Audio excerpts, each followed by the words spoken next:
sommes colossales ainsi libérées sont multiples et il appartiendra au gouvernement de les identifier et d'y affecter les ressources ainsi libérées.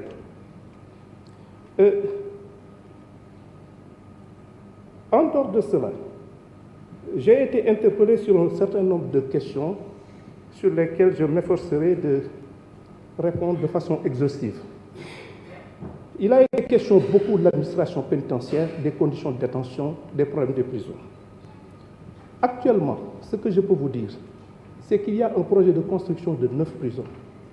J'ai l'habitude de le dire en tant que militant des droits de l'homme, que quand une société qui se veut démocratique se permet d'envoyer certains d'entre ses membres pour des raisons tout à fait justifiées en prison, je crois que la moindre de ses responsabilités est justement de devoir organiser des conditions décentes pour les accueillir dans un environnement qui préserve leur dignité.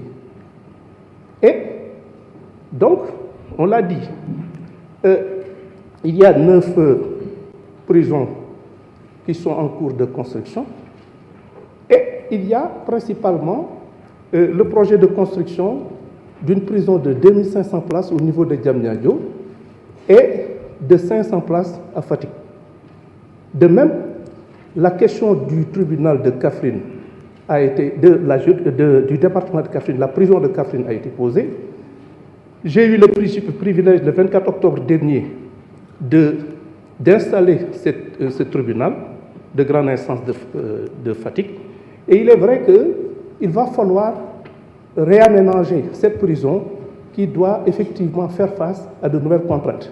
Des contraintes inhérentes au fait que, évidemment, il ne s'agit plus d'un tribunal d'instance, mais d'un tribunal de grande instance, avec tout ce que cela comporte comme aléas qu'il faudra prendre en compte. Et je crois que l'exposé tout à l'heure de l'honorable député Dang a été assez éloquent et ça entre dans le cadre de nos préoccupations et nous nous efforçons justement de régler ces questions. Cela dit, dans le cadre de l'amélioration des conditions de vie des détenus, il faut dire que jusqu'à présent, l'indemnité journalière est de 1152 francs par jour. Dans le cadre du projet de loi de 2025, cette somme de 1152 francs par jour et par détenu a été portée à 1300 francs. C'est vous dire donc que, qu'on le veuille ou pas, nous sommes dans cette dynamique avec les ressources que nous avons, avec aussi cette observation fondamentale que nous n'en sommes qu'au début. Pour les autres questions qui ont été posées, dans le cadre de... On nous a parlé de la lumière sur les morts que nous avons enregistrés depuis 2021. Une enquête est en cours et je crois d'ailleurs que c'est une question de principe et tout simplement de crédibilité. Je pense que si, pour des faits aussi graves qui ont ému tout le monde et dont certains, autant pour moi, se sont passés en direct, c'est-à-dire sous l'œil des caméras, que ces gens, que ces morts concernant nos compatriotes puissent rester impunis, ce serait un mauvais signal. Parce que ce serait tout simplement asseoir, qu'on le veuille ou pas, un climat d'insécurité que rien ne saurait justifier. C'est vous dire donc que c'est une question de principe. Nous allons nous y atteler, nous allons nous efforcer de faire en sorte que toute la lumière soit faite. Et je vous assure que le travail est déjà entamé. Toute la lumière sera faite et toutes les responsabilités seront établies et les personnes mises en cause, surtout les commanditaires, répondront de leurs actes.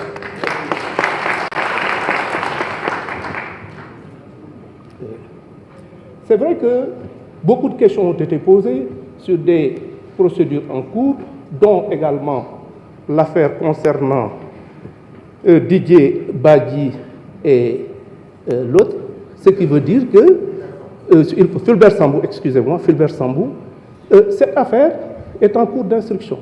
C'est-à-dire qu'à l'origine, il a été ouvert une information pour recherche des causes de la mort, mais c'est une priorité également. c'est une question prioritaire. Il va falloir déterminer les conditions dans lesquelles ces honorables gendarmes ont disparu et faire montre de la même détermination pour que les commanditaires et les exécutants de cette ignoble besogne puissent répondre leurs actes de la façon la plus rigoureuse.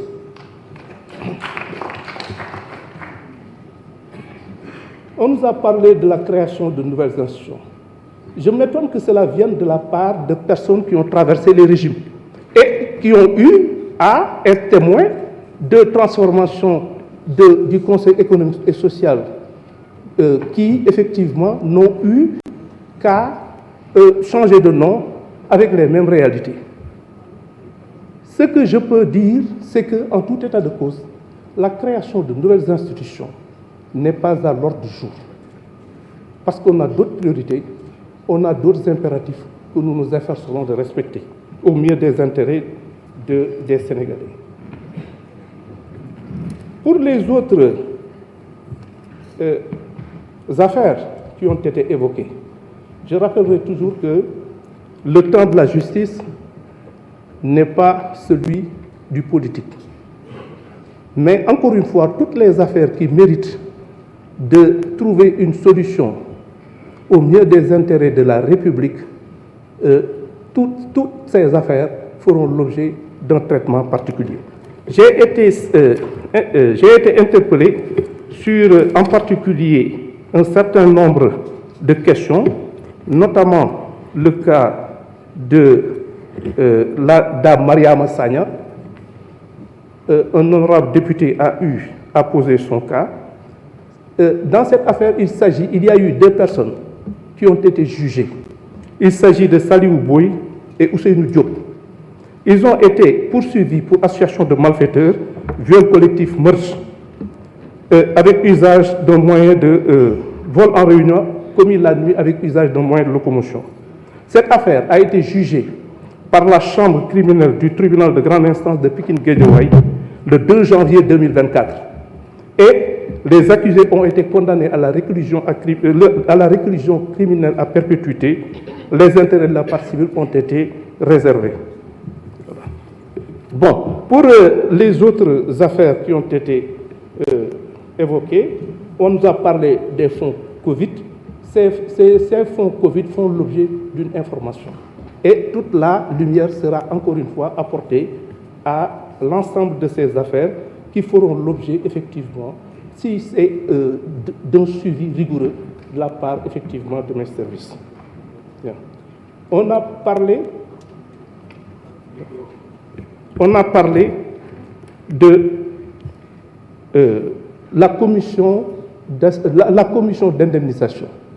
Il ne s'agit pas d'une commission d'indemnisation, mais plutôt d'une commission d'assistance aux justiciables. Et cette commission est logée au ministère de la Femme. Et cette commission travaille régulièrement pour apporter de l'aide à l'ensemble, effectivement, des personnes qui ont été victimes des malheureux évoqués. Il est dit aussi, l'honorable député Bousso a parlé du problème de l'accès à la justice. Elle nous a également rappelé un principe qui nous est cher, suivant lequel nul n'est censé ignorer la loi. Vous savez, madame, ce n'est pas un principe sénégalais, c'est un principe universel. Si on dit que nul n'est censé ignorer la loi, c'est juste une question de commodité. Une question de commodité dans la mesure où les lois, quand on les vote, quand vous les votez, et que ces lois sont promulguées et publiées, mais personne ne peut invoquer devant une juridiction, je ne suis pas au courant. Sinon, on va condamner absolument personne. Si effectivement on pouvait dire que mais attendez, en ce moment-là, les palais de justice, les tribunaux seraient tout simplement impuissants à régler ce genre de choses. C'est dire donc que, comme j'ai l'habitude de le dire, c'est une question de commodité parce qu'on ne peut pas faire autrement. Évidemment, comme vous le suggérez, il y a possibilité de faire en sorte qu'il y ait une meilleure vulgarisation de ces infractions. Dans le cadre de l'école, dans le cadre de certaines associations sportives, par tous les moyens susceptibles justement de faire en sorte que l'écrasante majorité, sinon la totalité de nos populations, puissent être au courant de certaines infractions. Mais en tout état de cause, on est dans cette dynamique. Et puis, l'érection de plusieurs maisons de justice au niveau de beaucoup de nos villes, comme par exemple à Dakar et dans les régions, qu'il y a effectivement, dont les 6 à Dakar et 25 autres dans différentes communes à travers le territoire national. Elles permettent de rapprocher les citoyens de la justice et dans le cadre de l'installation de nouvelles juridictions et encore une fois, dans le cadre de ces maisons de justice, absolument rien, il n'y a aucun frais à s'acquitter. On n'a absolument aucun, il n'y a aucun frais de justice à libérer. En plus, ces maisons de justice ont vocation à régler les conflits entre les populations au niveau local et de prévenir également certains conflits de voisinage. Et les mêmes maisons de justice ont vocation à aider les populations à l'obtention des documents délivrés par les juridictions, casiers judiciaires et autres. C'est vrai que la question a été posée de ces questions de casier judiciaire et de certificat de nationalité. Le problème, c'est qu'effectivement, nous sommes dans ce cadre, dans le cadre de l'automatisation et de la digitalisation. Et si véritablement ces projets que nous avons initiés arrivent à terme, il va de soi que les difficultés rencontrées par nos compatriotes pour acquérir ces documents essentiels à leur vie administrative et à leur vie de tous les jours, ces problèmes vont disparaître. En dehors de ça,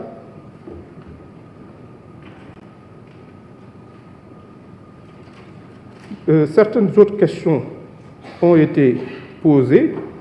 Je m'étonne que le député ici de Keur Massar ait pu poser le problème de la juridiction de Keur Massar, que j'ai eu le privilège et l'honneur d'installer le 22 octobre dernier. Donc, le problème du tribunal d'instance de Keur Massar est réglé. C'est un tribunal qui a été installé par moi-même sous ma présidence le 22 octobre dernier et c'est un tribunal qui est devenu fonctionnel. De la même façon que 2 jours plus tard, le 24 octobre 2024, j'ai eu le même privilège pour ce qui concerne le tribunal de grande instance de Kaffrine. De même que le 10 décembre dernier, c'est-à-dire il y a moins d'une semaine, j'ai eu également ce privilège en installant le tribunal de grande instance de Rufisque. Et c'est vrai que les populations de Pikine s'émeuvent quelque peu du fait que la juridiction ait été transférée au niveau de Diamniadio, mais je crois qu'aussi sont dans des conditions de travail et d'accessibilité beaucoup plus importantes. Et c'est le cas également du tribunal de grande instance de Rufisque, qui se trouve sur le même aire géographique. C'est vous dire donc que ce qui nous intéresse de plus, c'est justement de faire en sorte que, conformément évidemment à la politique que nous avons définie, que nous fassions en sorte que la justice se rapproche du justiciable.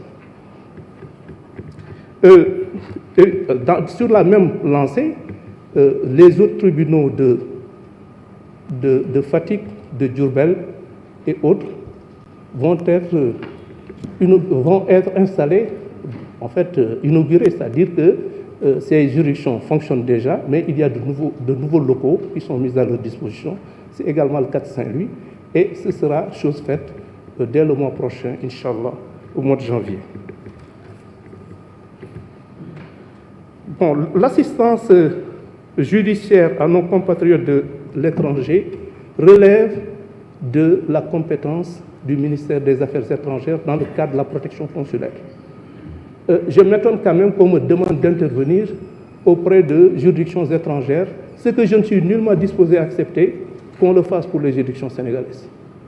C'est vous dire donc que l'assistance consulaire peut effectivement s'exercer, mais de là effectivement à devoir, dans le cadre d'une affaire qui est pendante devant la justice, une justice indépendante, de devoir faire en sorte que les gens puissent avoir, ou en tout cas écoper d'une peine plus ou moins allégée, Je suis désolé, mais ça n'entre pas dans le cadre de mes compétences.